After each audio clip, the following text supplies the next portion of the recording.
So mga katsmosa, mayroon tayong lechon belly dito. This is from last night, kagabi to. At syempre, hindi siya masarap pag di kinain. So lagyan natin ng mangkumas.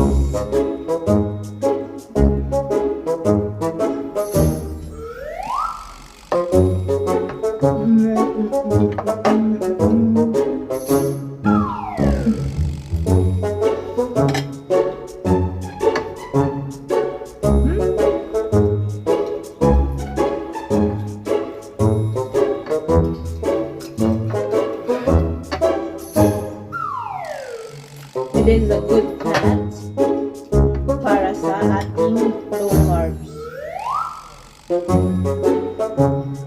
Kunti lang. Tamis kasi magkakaroon.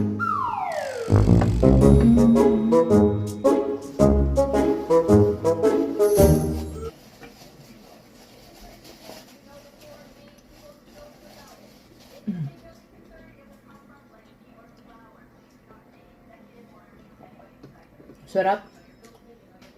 Sarap pala ng taba na ito. Dati kasi hindi ako kumakain ng taba. Gusto ko yung balat lang sa kalaman.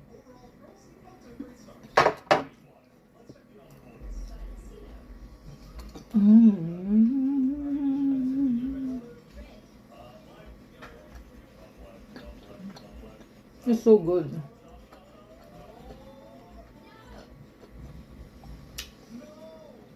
Ang paggawa ko nito is pinalamanan ko ng nilagyan ko, binuhusan ko ng kalamansi sa loob. Kasi pag nag-ihaw tayo, diba yung sasawa natin is may tuyo, kalamansi, ganun. Ngayon ginawa ko kalamansi, sarap. Nalalasa mo yung kalamansi. Yung halimuyak ng kalamansi.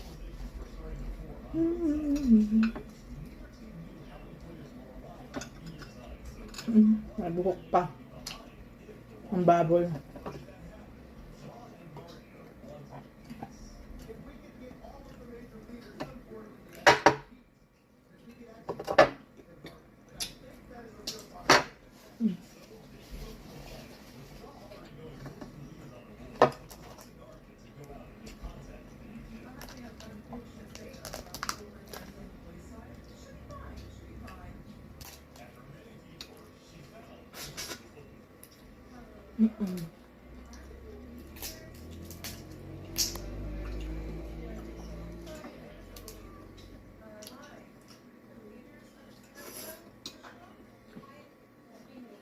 So good.